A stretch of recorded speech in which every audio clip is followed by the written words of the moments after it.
So in my country, Kenya, we have about 12 medical oncologists for a population of about 45 million. And one of the key challenges is that most of these medical oncologists are actually located within the urban center.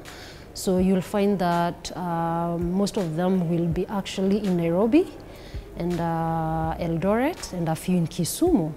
And one of the things that we've realized is the high volumes of patients who are accessing these 12 medical oncologists. So basically meaning that there's a delay in terms of accessing care for these patients. And two, because of this small ratio between the medical oncologist and the cancer patients, you find that there's a delay in basically the patient actually accessing treatment. And also the quality of care, so that there's increased waiting time.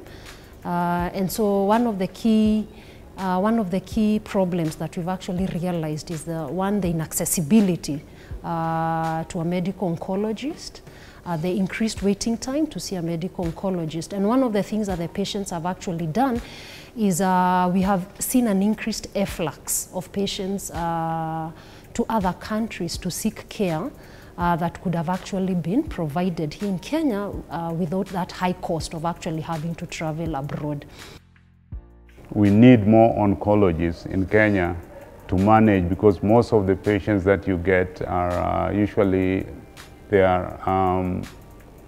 come late, or the stages are also late. I mean, too late. They are diagnosed late.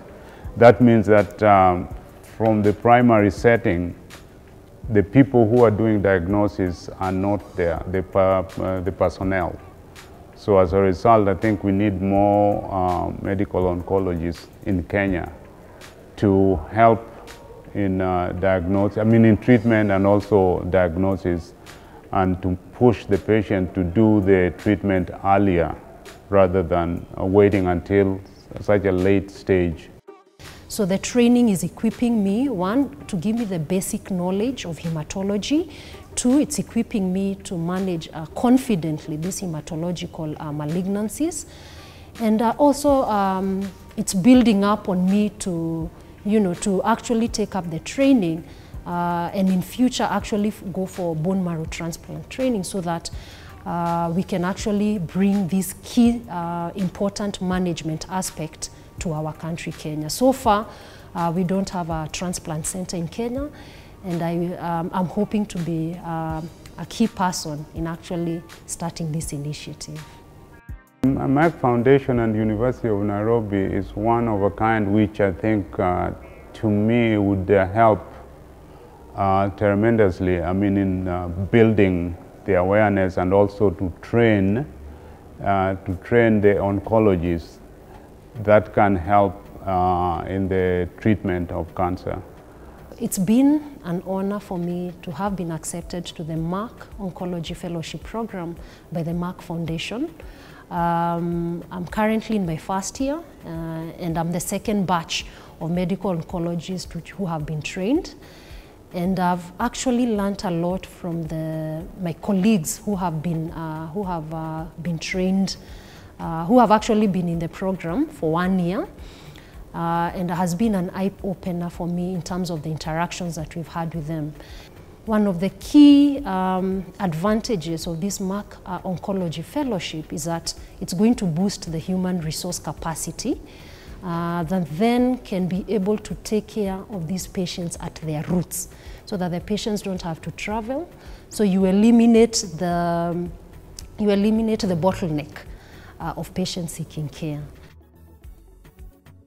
Initially, there never used to be training within the country. And so one of the things is that the doctors actually had to travel outside the country. And if you find that you have young children or a young family, then that becomes a bottleneck for you. So the Merck Oncology Fellowship Program coming to our country, Kenya, in partnership with the University of Nairobi, has actually been a big advantage for me, because then I can train from the comfort of my country. Two, I don't have to think of the financial implications of training. And 3, I am actually training with the kind of patients that I'm actually going to come and treat. And so I've been very grateful for the opportunity that this Merck Oncology Fellowship Program has provided.